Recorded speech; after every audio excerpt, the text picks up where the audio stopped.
is the Trump administration's new immigration policy, which seeks to limit how many immigrants can get green cards, racist?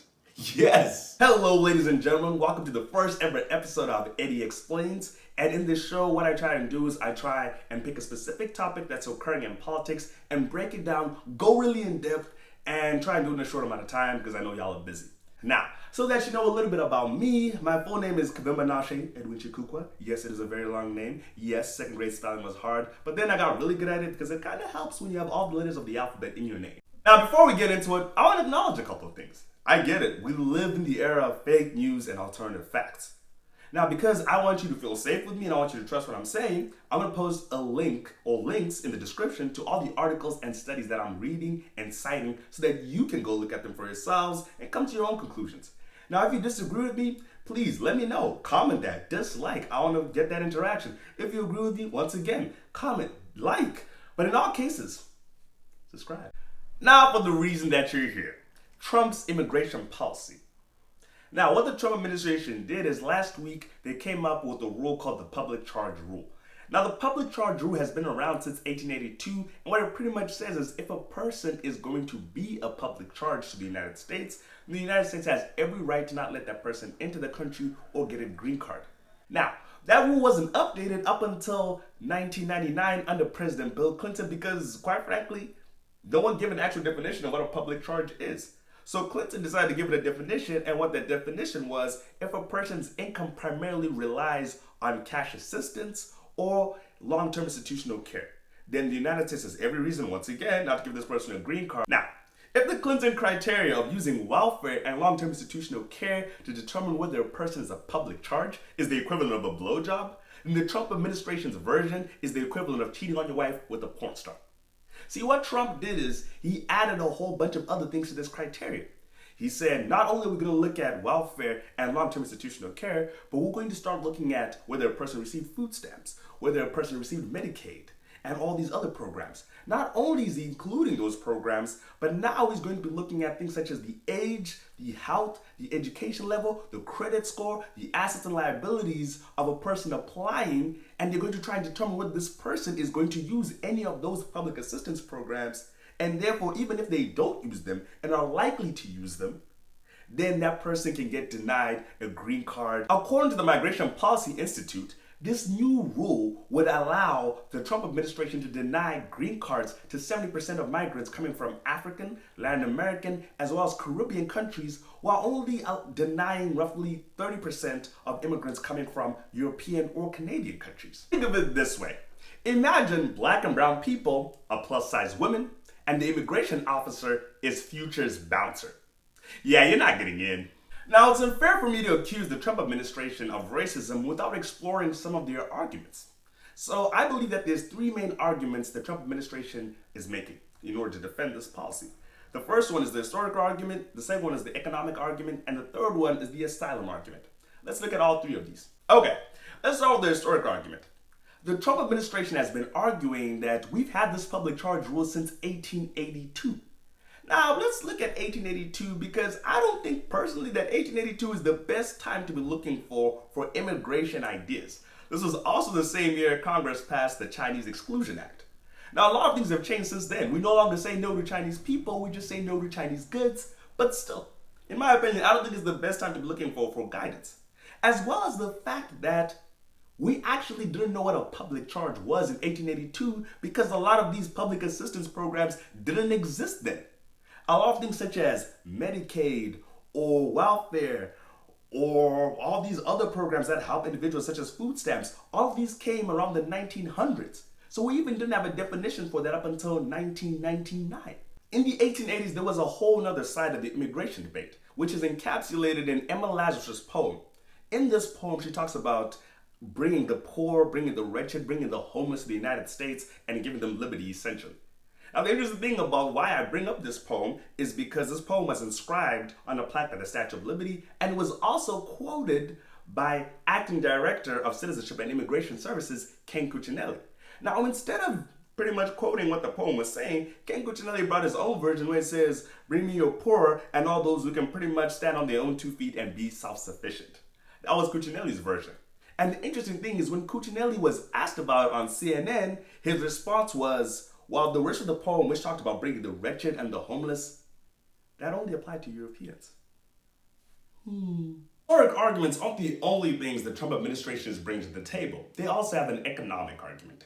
And it can pretty much be summarized as this. These immigrants, they're coming here, taking our jobs, draining our taxpayer money, and Hillary Clinton killed Jeffrey Epstein. In order to make the economic argument that immigrants are a burden on the United States, Trump has relied on different data sources. Now I want to focus on two which I think are really critical.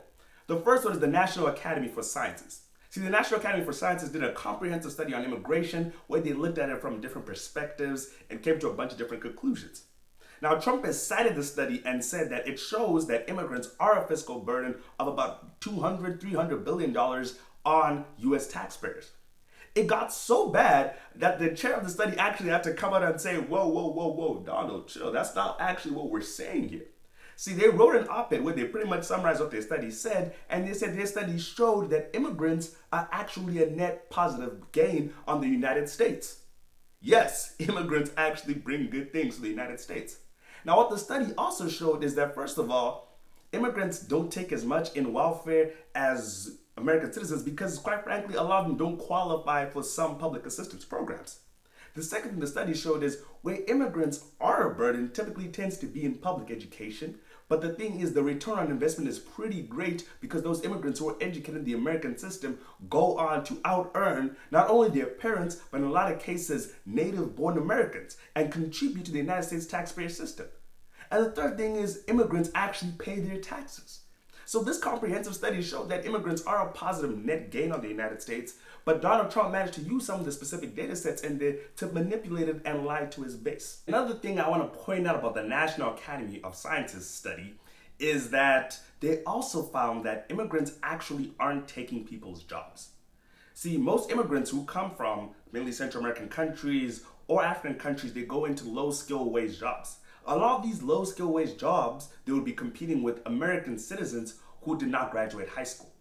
However, in those jobs, there's actually a shortage of jobs, which was reported by the New York Times, because what we're finding is that Americans aren't necessarily taking a lot of these jobs. And if it's a good economy, Americans are going to take higher up jobs. So because of that, we're finding that immigrants who are coming in with low skills are filling a lot of these low skill wage shortage jobs, which are necessary for the economy to function. So this idea that immigrants are coming in and taking everybody's jobs are not necessarily true. They are filling vital roles within the economy that are not being filled by American citizens. The second thing I want to focus on is the Center for Immigration Studies.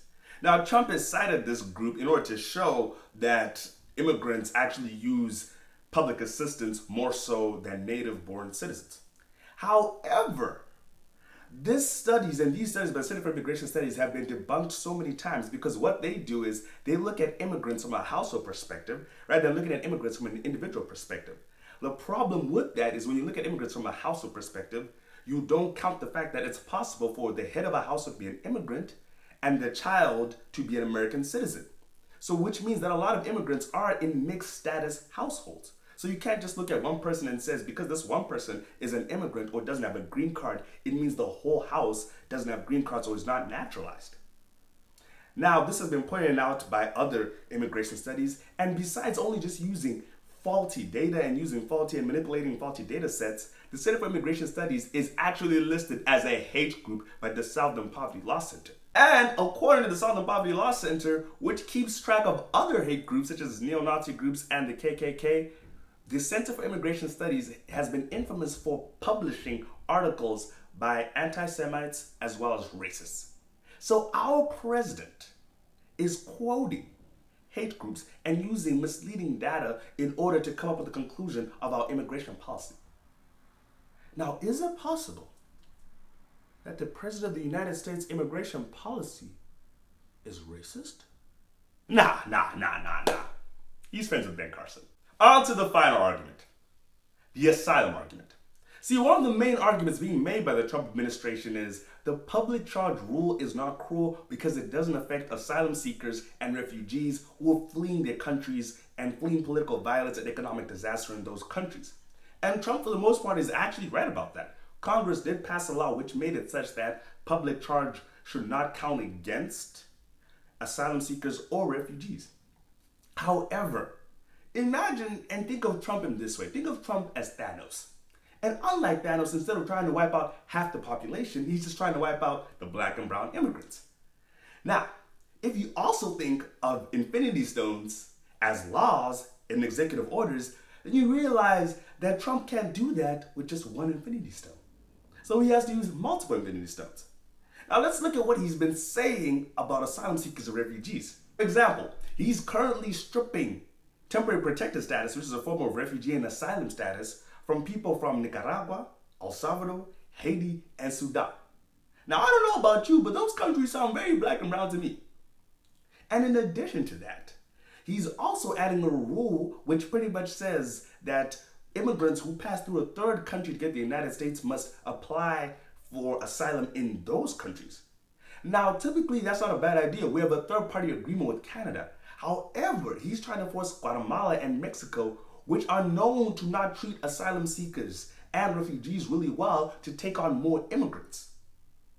So Trump is actually trying to take away legitimate opportunities for people who have legitimate concerns about asylum and refugee status, and he's trying to strip them of the opportunity to get those statuses. So this whole argument that the public charge rule doesn't affect asylum seekers and refugees, it might be true, but that's because he's doing it through another way. Now, if everything I just said doesn't convince you, how about this? Remember way back when, I believe it was 2018, when Trump pretty much said, why are we taking so many immigrants from shithole countries? The countries he was referring to were Latin American and African countries. In that meeting, other public officials said they also heard him say that he wanted more immigrants from countries like Norway. Now, I don't know about you, but I don't think there's a lot of black people or brown people in Norway. Actually, for a matter of fact, I don't think there's a lot of black or brown people in Scandinavian countries. Because the last time a Scandinavian country got a black person, they put him in jail without bail so that he could stay longer. Talking about you, ASAP. Glad you're free. My point in saying that is he's making it very clear that he wants immigrants from white countries, or majority or predominantly white countries, and he doesn't want immigrants from predominantly black or brown countries, in spite of the research that says they don't do the things he's saying they do.